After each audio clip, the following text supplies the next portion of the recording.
Student, mother सुहाग की इस ऑनलाइन क्लास में आप सबका स्वागत है।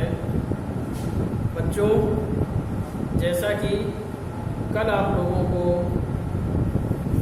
लेखकों का जीवन परिचय में सबसे पहले मुंशी प्रेमचंद जी का जीवन परिचय पढ़ाया गया था, आज इसी क्रम में आप लोगों को आचार्य हजारी प्रसाद द्विवेदी जी का जीवन परिचय हम समझा रहे हैं। इसे समझने का प्रयास करिएगा। जैसा कि बताया गया था, जब भी किसी लेखक का जीवन परिचय लिखना हो तो सबसे पहले उसका हम संक्षिप्त परिचय दे देते हैं। संक्षिप्त परिचय में जितना जो कुछ लिखा हुआ होता है उसी का विस्तार हम संपूर्ण जीवन परिचय में दिखाते हैं। ये जितना दिया हुआ होता है इसी का विस्तार हम अपने पूरे जीवन परिचय में देते हैं। इसके साथ साथ साहित्यिक परिचय देते हैं, यानी कि ये कहा जाए कि संक्षिप्त परिचय लिखने के बाद हमारे पास मुख्यतः 4 हेडिंग्स आती हैं। नंबर 1 जीवन परिचय,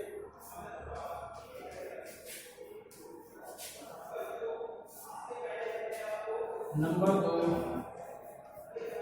साहित्यिक परिचय,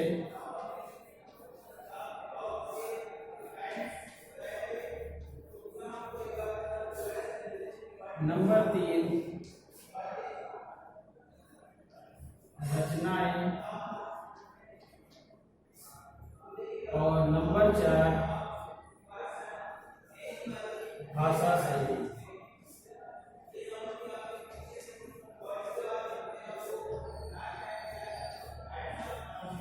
जैसा कि कल आप लोगों को बताया गया था, हम संक्षिप्त परिचय में इनके जन्म, मृत्यु, जन्म स्थान, माता पिता का नाम, इतना सब कुछ लिख देते हैं।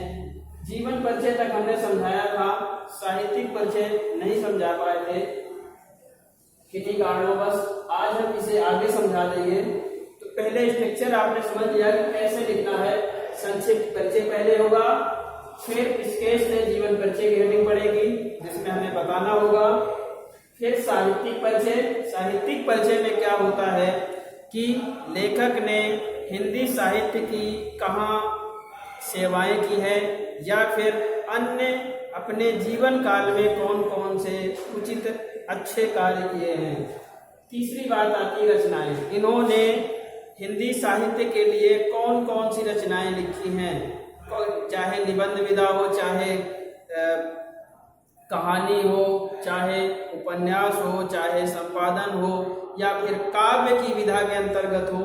जो भी रचनाएं उन्होंने लिखी हैं उनका यहाँ पर वर्णन करते हैं। और भाषा शैली में लेखक ने अपनी रचनाओं में जिस भाषा शैली का प्रयोग किया है यहाँ पर हमें दर्शाना होता है।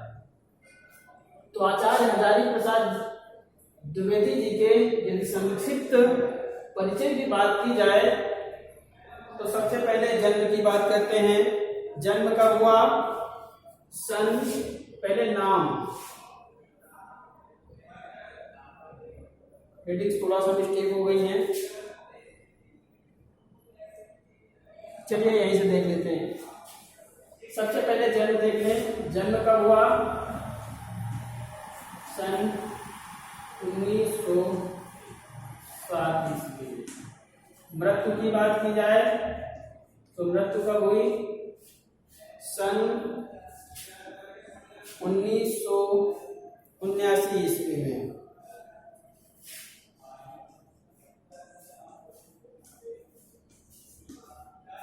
जन्म स्थान की बात की जाए,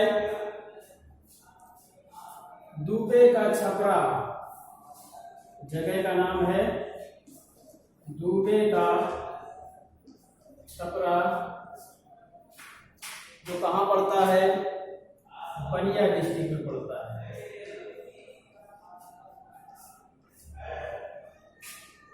इनके पिता के नाम की बात की जाए तो इनके पिता का नाम था पंडित अनमोल द्विवेदी।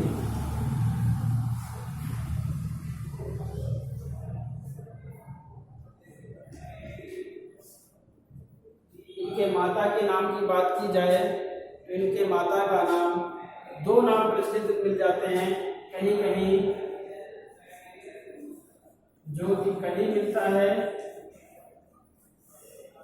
तो कहीं कहीं ज्योतिषमती मिलता है।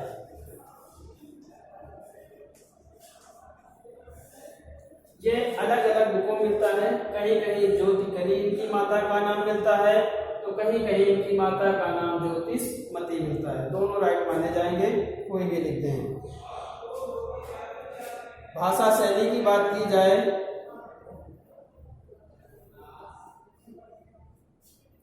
तो इन्होंने अपनी रचनाओं में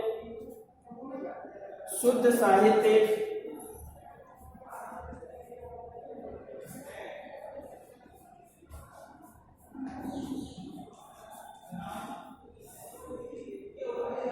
संस्कृत निष्ठ,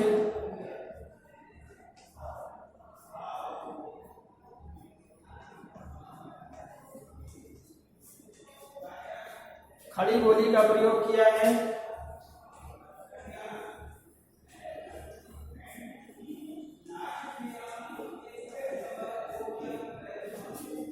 और इनके रचनाओं की बात की जाए तीनों ने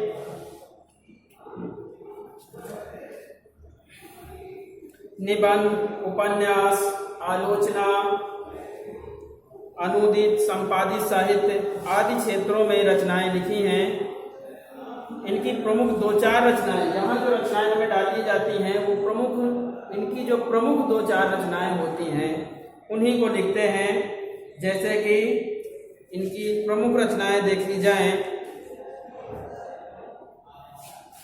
अशोक के फूल,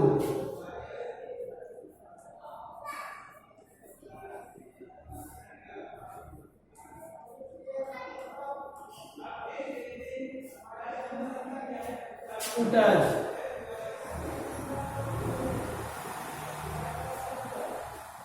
अशोक के फूल, कुटज, विचार प्रवाह,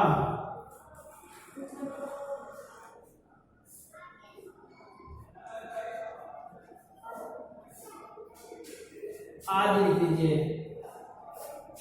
ये इनका संक्षिप्त परिचय रहा। एक बार पुनः देखें, जन्म कब हुआ? सन 1907 ईस्वी में। मृत्यु कब हुई? सन 1979 ईस्वी में। जन्म स्थान दुबे का छपरा, बलिया नामक, बलिया डिस्ट्रिक्ट में पड़ता है जो अपने यूपी में ही है। पिता का नाम पंडित अनमोल द्विवेदी, माता का नाम ज्योतिकली या ज्योतिषमती। भाषा शैली की बात की जाए तो शुद्ध साहित्यिक, संस्कृत निष्ठ शब्दों से युक्त खड़ी बोली का प्रयोग किया है और रचनाएं निम्नलिखित हैं। रचनाएं और भाषा शैली की अलग से एक हेडिंग बनेगी, उस पर इसका विस्तार से वर्णन किया जाएगा। संक्षिप्त मतलब छोटा, थोड़ा परिचय यहाँ पर दे दिया गया। अब जीवन परिचय की बात की जाए तो जीवन परिचय में हम फोटो कॉपी में भेजेंगे, उसे देखिएगा, उसी के अनुसार लिखिएगा। उसमें होता है, जीवन परिचय में मुख्यतः दिया होता है कि लेखक का जन्म कहाँ हुआ, कब हुआ, माता का नाम, पिता का नाम, शिक्षा कहाँ तक ग्रहण की और इसके बाद मृत्यु का वर्णन दिया जाता है। पुनः जब हम साहित्यिक परिचय में आते हैं तो इन चीजों को छोड़ करके उन्होंने अपने जीवन काल में कौन कौन से श्रेष्ठ कार्य किए, हिंदी साहित्य के लिए उन्होंने कितना योगदान दिया, इन सब चीजों का वर्णन साहित्यिक परिचय के अंतर्गत आता है। इसके बाद रचनाएं आप देखेंगे, रचनाओं का विभाजन होता है। कई प्रकार की रचनाएं लिखते हैं। कई लेखक ऐसे हैं जिन्होंने गद्य के क्षेत्र में या पद्य के क्षेत्र में, दोनों क्षेत्रों में कार्य किया। इसके बाद आती है भाषा शैली की बात। तो लेखक ने अपनी रचनाओं में जिस भाषा का, जिस शैली का प्रयोग किया है उसे ही हम भाषा शैली के अंतर्गत लिख देते हैं।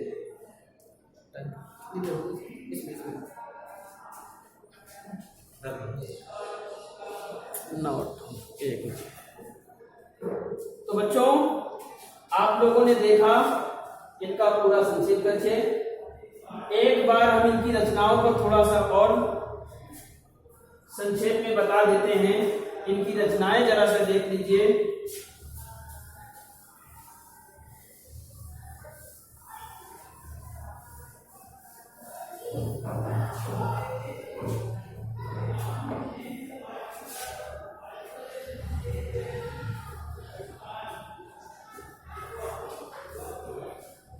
आचार्य हजारी प्रसाद द्विवेदी जी की रचनाओं की बात करें तो द्विवेदी जी मुख्यतः निबंध लेखक और उपन्यास तथा आलोचना के क्षेत्र में प्रसिद्ध थे।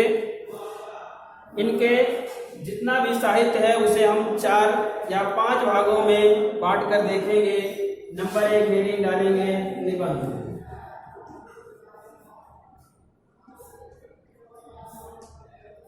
निबंध में इन्होंने अशोक के फूल,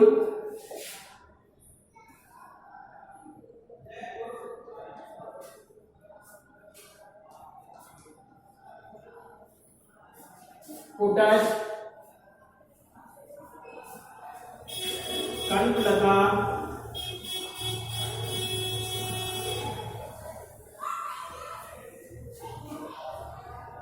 आदि। इसके बाद इन्होंने उपन्यास लिखे, श्रेष्ठ उपन्यास लिखे।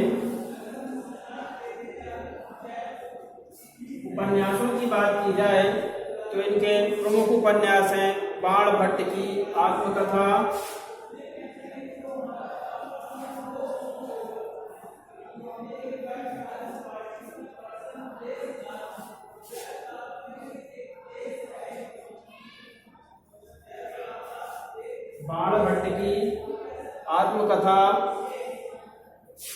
पुनर्नवा,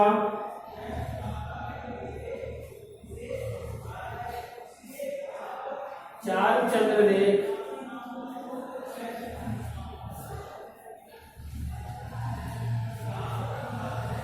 आदि। तो बच्चों, निबंध, उपन्यास, इसके साथ साथ इन्होंने आलोचना के क्षेत्र में भी कार्य किया।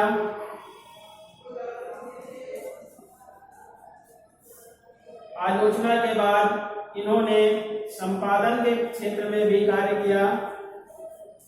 ये सारी चीजें आपको हम फोटो के माध्यम से भेज देंगे, उन्हें देख लीजिएगा। इस प्रकार आपका यह जीवन परिचय पूरा हुआ। कल का जो जीवन परिचय आपने लिखा था मुंशी प्रेमचंद जी का, उसी के आगे कंटिन्यू आचार्य दूसरा नंबर डाल करके आचार्य हजारी प्रसाद द्विवेदी जी का जीवन परिचय नोट कर लेंगे। धन्यवाद।